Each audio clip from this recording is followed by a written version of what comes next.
Hello, everyone. Welcome back to another episode. I'm your host and millennial investor, and today we have some pieces of information to go over about the benefits of dividend investing. I have my top 9 reasons listed out here, and I'm going to be going through every single one of them. And in this video, what we're going to be going over is these 9 bullet points, looking at my portfolio like always, going over some historical charts talking about dividend performance compared to just the average S&P 500 return, and looking at dividend payers versus non-dividend paying stocks. We're going to be giving some information about some blue chip stocks that have been paying dividends for a very long time, like Coca-Cola, for example. And then after that, once we're all said and done with those 9 bullet points, we'll be giving some updates on some pieces of news, primarily focusing today on McDonald's stock, another stock that I own, and focusing on how they're promoting this Travis Scott meal and how I think this is a benefit for shareholders. So I'll be going over that, including their merch, their commercial, and all different things like that. And if we have some time left, I might go over some comments on the YouTube channel. But overall, guys, if you're not familiar with me, my name is Jordan. I'm the Millennial Investor. What I do is I primarily focus on dividend investing. I own 29 different companies listed on this left column right here,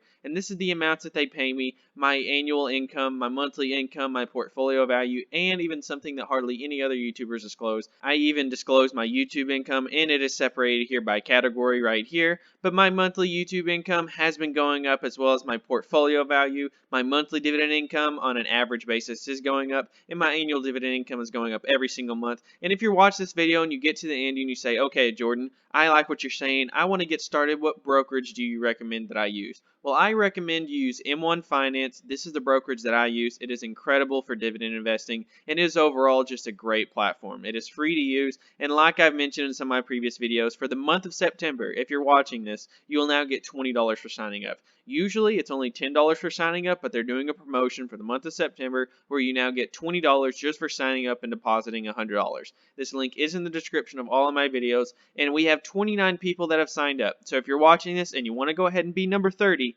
get that number to 30, please. I would really appreciate it. So go ahead and use that link down in the description, and if you want to invest in my pie specifically, this link will also be shared in the description. So if you want to view all 29 holdings that I have, the position that I'm weighted on my portfolio, you can either pause the video now, or you can go check out the link in the description and look at the dividend yields, look at the positions yourself, and you can view my portfolio that way. So anyways, thank you guys so much for joining in, and let's go ahead and get started with number 1. Price movements are no longer a main focus is the number 1 I wrote down for benefits to dividend investing. By the way, these are in no particular order. I just wrote down my top 9 reasons just in any order that I felt right. This isn't the number 1 most important. But price movements are no longer a main focus. Now you notice something here. When we sort from my biggest returns to my smallest returns, we have some stocks in my portfolio that are up 111%.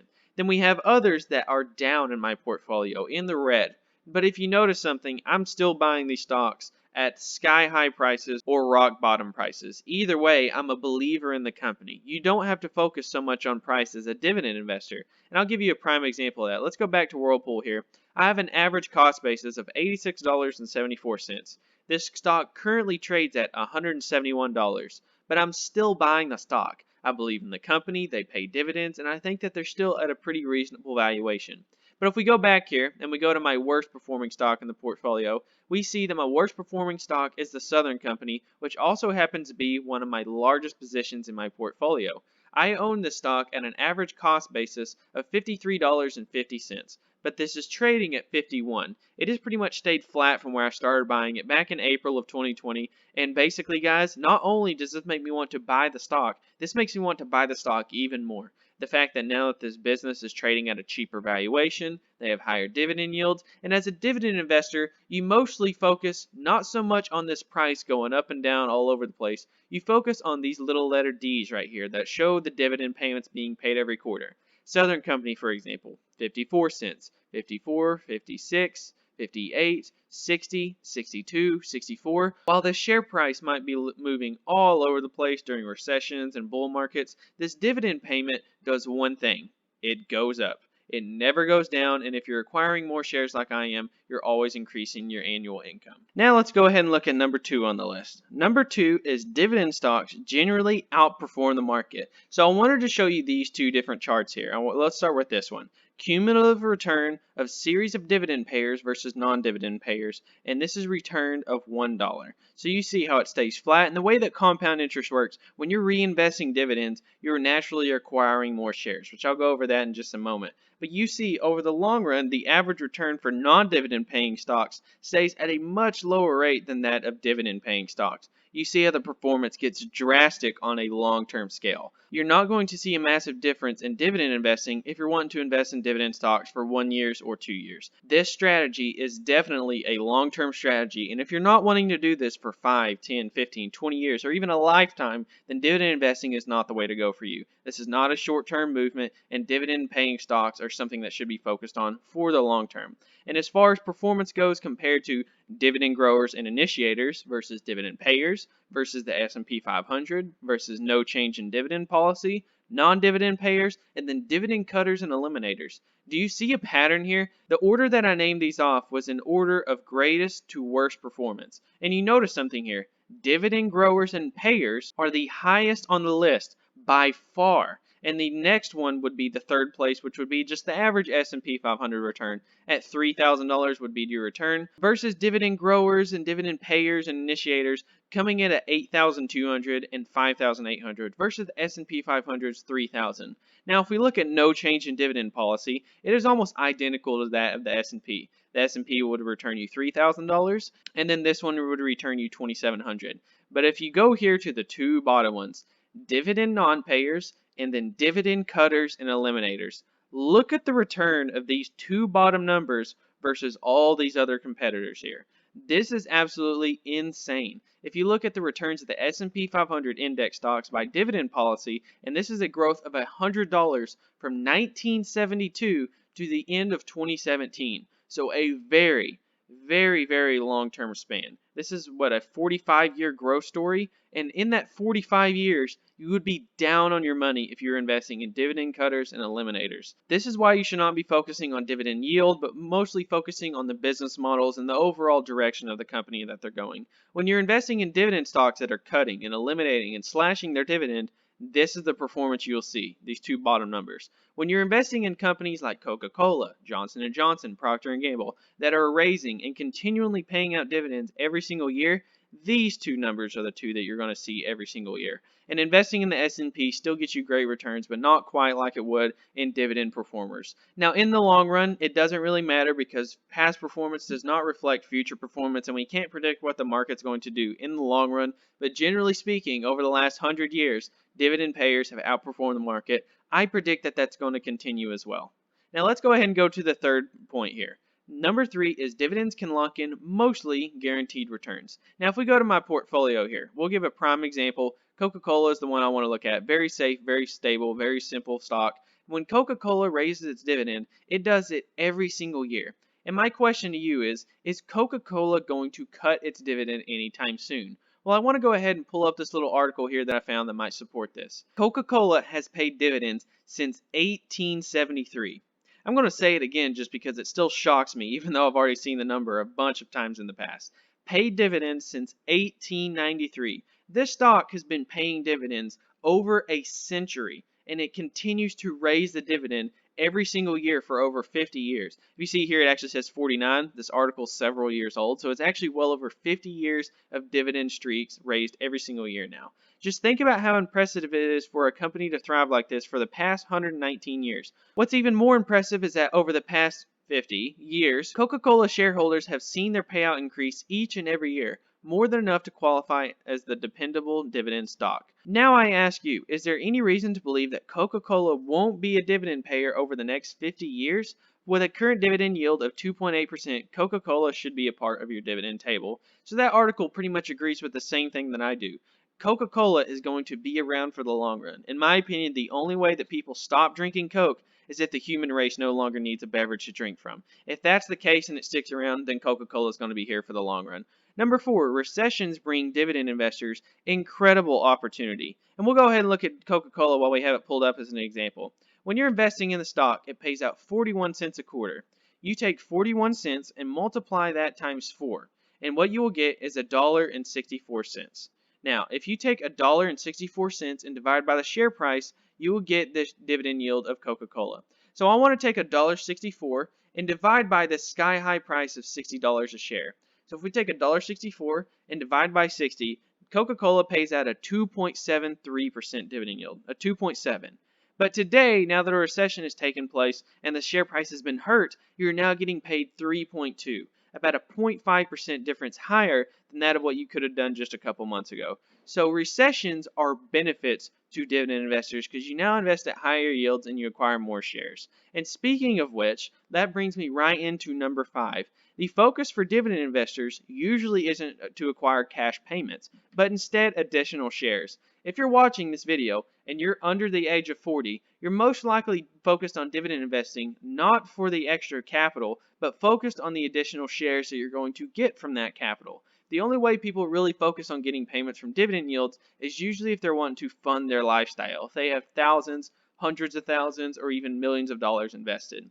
Now, when it comes to Coca-Cola, if you get a 41-cent dividend payment and you have 150 shares of Coca-Cola, you will get about a $60 dividend payment. That $60 dividend payment can go right back towards buying a little over one extra share of Coca-Cola, and you now own 151.5 shares of Coca-Cola roughly. And you are acquiring shares every single quarter like new, and you're not having to do any work for it, and that 151 shares are now paying you dividends as well, and it's a compounding effect that happens over and over and over. So this is why you want to focus on companies that continue to pay out dividends no matter what, continue to raise every single year, and no matter what happens, you're going to continue to acquire more shares. And guess what? In the long run, eventually the share price will go up as well if you're investing in safe, stable dividend companies like some of the ones that I'm scrolling through right here. So now we have number 6, and that is dividend stocks are proven business models and usually much less speculative than traditional investments. Okay, now let's go ahead and give an example. If you're investing in a stock, like for example, let's say you're investing in a Virgin Galactic. Now, Virgin Galactic has made a lot of promises for what they're going to be able to do in the future. Now, I'm not here to debate as to whether or not they can do it. But in the meantime, talking about today, this is a company that has only been public about a year or two, and they have a lot of promises that they've made to investors, and who knows whether or not they're going to capitalize on it. If they aren't successful, then you're not getting any dividends, the share price likely goes down, and who knows where this company will be 10, 20 years from now. They might be bankrupt, they might be sky high. There's so much uncertainty here, and you can see that the price movements of this type of company is incredibly volatile. This was a stock that went from a $7 stock up to a $40+ stock in the matter of a couple months, and then right back down to $10 a share. Now it's 17. It's all over the place. You never have any clue what this company is going to do. I'll give another example. One that I really like that I even considered buying is a Beyond Meat. This is a stock that I think is going to be successful in the long run. That said, they're at sky-high valuations. They have a lot to make up for from all the promises that they made, and who knows whether or not they're going to get to that successful level. They have a proof of concept, but they're not established yet, like a Coca-Cola, Pepsi, Johnson & Johnson, Procter & Gamble. So when you're investing in this, there's a lot more speculation than there is investing in an example of Procter & Gamble. This is the type of company that produces brands that you buy every single day like clockwork and has been around for centuries. When you're investing in a newer company, it's a lot more speculative and you don't really know the business model as well as you do a lot of these older blue chip stocks. Number 7, you have dividend stocks, typically less volatile than other stocks. Now I want to go ahead and give an example of this, and Procter & Gamble is a prime example. You see that this stock was $127 a share. And at its bottom, it went down to $97 a share. So we're going to go ahead and pull out our calculator here. We're going to divide 97 by 127. And I'll give us a pretty rough estimate of where the stock went during the recession. So if you divide 97 by 127, you subtract 1 and then multiply times 100, you can find that this stock went down 23.6%. So this stock went down 23.6%. Remember that number. And we're going to see how the S&P did in that time compared to Procter & Gamble.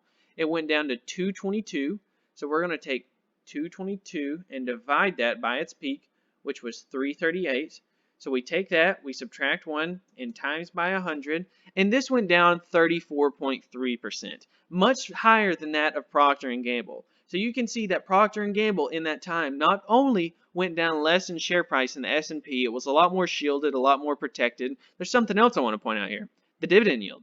The S&P pays a 1.7% dividend yield, but meanwhile Procter & Gamble's dividend yield pays a 2.2. So not only did it go down less in share price, you are already getting a higher dividend yield, and this is about to be raised again in 2021. Next up on the list, we have number 8, which is portfolio cash flows allow you to take better advantage of compound interest. Now, those of you that don't understand compound interest, I definitely recommend you go look it up and see how it works, but I want to point out something to you here. If you're investing in compound interest on two different ways, if you're investing on growth stocks, focusing on share prices, that's definitely a way you can benefit. But when you're investing on dividend payers, it allows you to take advantage of compound interest much better than that of just share prices. If we look at this stock, Procter & Gamble, it was $70 a share 5 years ago, and now it's almost $140, so almost exactly a double up. This number is a money-weighted return. I'm talking on a time-weighted return. You would have almost doubled your money. Now, in the meantime, you're getting paid dividends along the way. So you're buying shares here, here, all along the way, during up times, during down times, and I'm buying the stock just as much as I am today at 140 back when it was $100 a share during the recession. So when that happens, when you're acquiring more shares, like I said earlier, when you acquire shares, it allows you to take advantage of compound interest just a little bit quicker than that of what you would have versus investing in a traditional growth stock. Number 9, and last but not least, we have long-term dividend investing will have better tax advantages than short-term trading. This is something I wanted to mention just for you guys to research on your own. Now, I don't want to go over too much with taxes. That's something I hardly ever bring up on the channel intentionally. But basically, guys, if you're investing with dividend stocks, usually the tax advantages when it comes to qualified dividends, which 26 of the 29 companies I own are qualified dividends. When it comes to investing in qualified dividends, focusing on the long term, you're almost always going to get better tax advantages than that of trying to trade in and out of stocks, owning them for a day or a week or a couple months. Usually long-term dividend investing provides better tax advantages. Okay, let's go ahead and get into the Travis Scott meal and how McDonald's is going to increase their shareholder value using this little promotion that they're doing. They have a 30-second commercial here, and I just want to show you it real quick. What's up, world? Yeah, you. I'm Travis Scott. This is my McDonald's order. Follow me. Here's my quarter pounder with lettuce, pickles, onions, ketchup, mustard, and bacon. Here's my fries. Sometimes I do this. Then I dip them into barbecue sauce. Oh yeah, and my Sprite. Same order since back in Houston, and you can try it too. Gotta go. The Travis Scott meal, just $6. Say Cactus Jack sent you. Okay, so that was the McDonald's commercial for the Travis Scott meal, and the reason why I think this is so great is a perfect example that goes hand in hand with the 9 reasons that I gave.